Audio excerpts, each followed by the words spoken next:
from the Beer to Whiskey pop-up studios on the taproom floor of the Greenville Beer Exchange, or GBX as we often call it, on the never-ending block and a half of South Lawrence Street in glorious downtown Greenville, South Carolina. I'm Russ Heaps, and welcome to this episode of Old Guys in Old Movies. That's where I sit with my good buddy here, Big John Richards, and we talk about a movie, and John pairs a beer with that movie. And this week's spectacular event is the 1963 movie The Great Escape. This was spawned by World War II, and it's about a bunch of guys breaking out of a prison camp. That's pretty much the synopsis of that. It's a star-studded extravaganza. I'll mention some of the names a little later, get them listed. But in the meantime, John, what did you decide to pair with this? I had just a moment of indecision with this one. No way!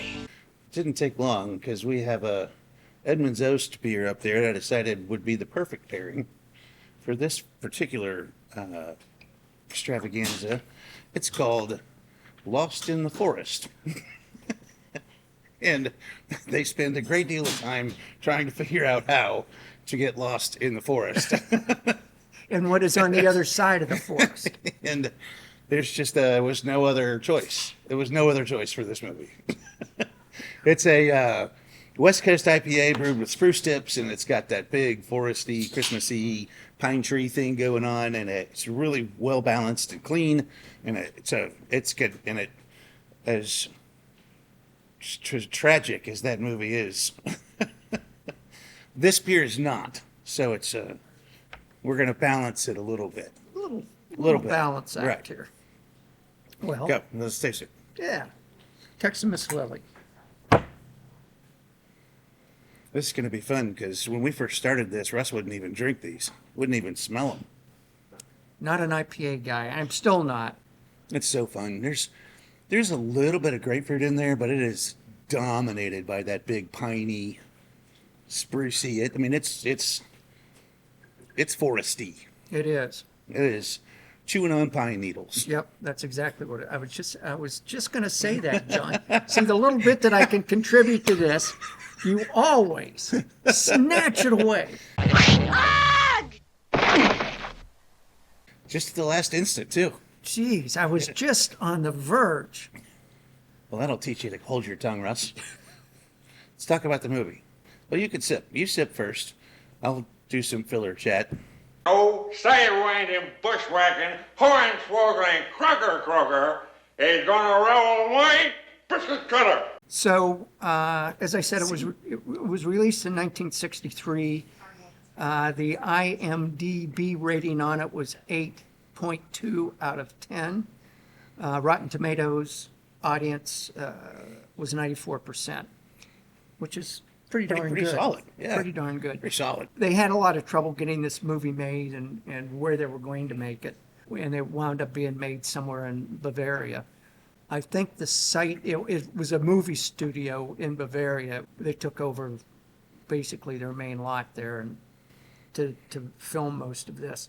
They had a lot of trouble getting it made because the war, there were still a lot of people alive in early 60s that had been in World War II. The British didn't like the idea of it. The Germans were not thrilled with the idea of it. So they had a little bit of trouble getting it made, but thank God they did because it is a terrific movie. They didn't make anybody in the movie out to be villains.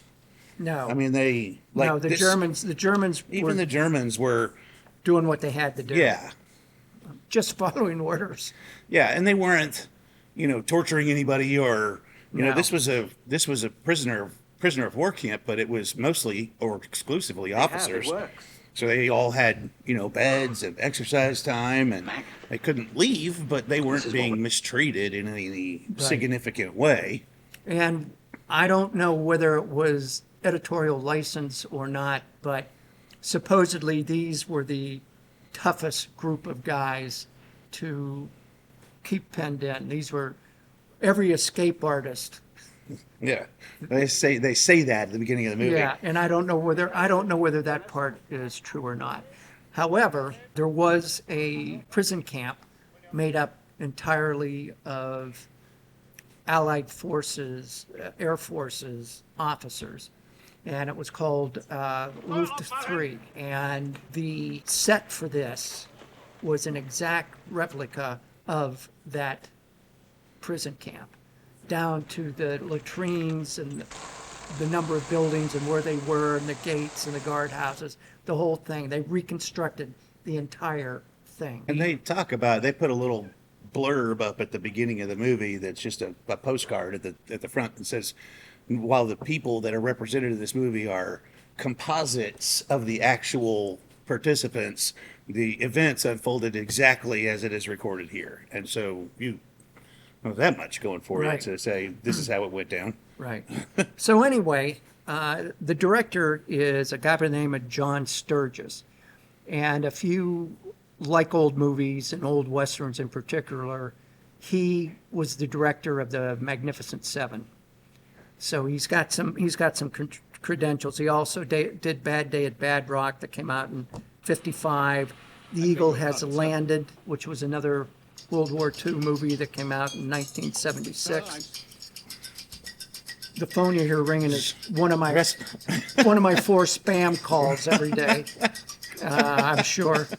So we're not going to get it's either that or the cops. You are under arrest. You have the right to remain silent. I don't know which. Either way, we're not picking up. Yeah. Nobody I want to talk to ever calls me. And that's the way it should be. Don't use that button on your phone. Don't use that button on your phone. All right. So- back to the movie. Back to the movie. As much a character as any characters in this movie was the soundtrack, Oh, yeah. which was composed by Elmer Bernstein. Anyway, old Elmer also did the soundtrack to Magnificent Seven, which is One of the best soundtracks One that's of the- ever been written. one of the best theme songs. And I wish that we could play at least a few seconds of the soundtrack, but we can't get away with that because it's copyrighted. And YouTube don't stand for Yeah, that I stuff. know. So, but it is so iconic and is such a big part of that movie. All right, let's run down through the cast. There are several World War II movies that have a huge ensemble cast in them. Lots of cameos and that sort of thing. D-Day being one of them. Morons. I've got morons on my team. A Bridge Too Far being another one. Great Escape doesn't have that sort of heft to it in terms of names, but there are a lot of names. And let me just run through them here. Steve McQueen, James Garner, Charles Bronson, James Coburn, David McCallum, Richard Attenborough, and Donald Pleasance. If Donald Pleasance doesn't ring a bell, he was the doctor slash detective in the first Halloween movie. For the time, these guys were huge, huge names. I And think they're still pretty big Well, names, Russ. particularly Steve McQueen, I think, is the one that's Well, I mean, they had to throw all those British actors in there. right. And I only named one of them. There were a bunch of British actors, but telling you their names wouldn't have meant a thing to you. And actually, that was one of the things that the British complained about. Oh, come on. Stop whining. That was one of the sticking points with the Brits when this movie came out, was that The Great Escape was primarily driven, the planning, the whole thing, by the Brits. In this movie, because it was made in America, or it's, an American movie, focused on the American influence on it. All the guys I mentioned have a pretty big role in it, particularly Steve McQueen and James Garner. James Garner gets to wear a turtleneck for the whole show. He does. He looks, in fact, I thought he was Canadian Air Force. Our Thermpro overlord is going to definitely start yelling at us. Oh soon. my gosh. Boy, you've talked a lot in this thing. Yep. So just to flesh Leave it out, to me. just to flesh out the plot a little bit, the whole thing has to do with these guys who are escape artists and have escaped from other prisons, obviously been recaught and rounded back up again. But these are the guys that they just have not been able to contain. So they come up with a plan to try and get 250 people out. And the whole thing, idea being, they know a bunch of them are going to get scooped back up again, but the idea being is to get out and force Germany to contribute a lot of forces that should be at the Western Front trying to round these guys up. So they start 3 tunnels. One of them gets discovered. In fact, it was the one that they were concentrating on, and they moved to another tunnel. But the whole thing is what they go through to make this happen. James Garner was the guy who ran around and found the hard-to-get stuff that they needed. He was the scrounger. A lot of these characters, they sort of based it on somebody. Steve McQueen was just totally made up. He sort of represented the whole smart alecky American prisoner kind of thing. He's got a motorcycle chase scene in this that is absolutely iconic and epic. And it's the one thing, if people don't remember this movie for any other reason who have seen it, they remember that motorcycle chase. And an interesting aside, I pointed out to John last night that not only is he the American guy being chased, but he was also such an accomplished rider that he threw on German uniforms and would play parts of the German motorcycle guys chasing him. So it's kind of a fun, interesting thing. John, do you have anything? You've been just amazingly quiet. I'm just really passionate about this movie. I love it. That's why I'm just letting you roll with it. Okay. I had a few things to say. I've been thrilled that I get to sit here and drink my beer while you I know, talk look this time. look how much beer and how much I have. So, the one other interesting tidbit I want to throw out there is Steve McQueen wasn't happy with his part in the movie. I guess the script wasn't totally fleshed out. They were fleshing it out sort of as they went along. And he didn't think his part was very important or was big enough. He didn't think he looked heroic enough in this thing. Are you kidding me? So at one point he just sort of walked off the set and said, you know, I've got to have more to do. And so they had to shoot scenes around him not being there. And one night, James Garner and James Coburn, the two of them went over to visit Steve McQueen and sit down and talk to him and see what they had to do to get him back to the set.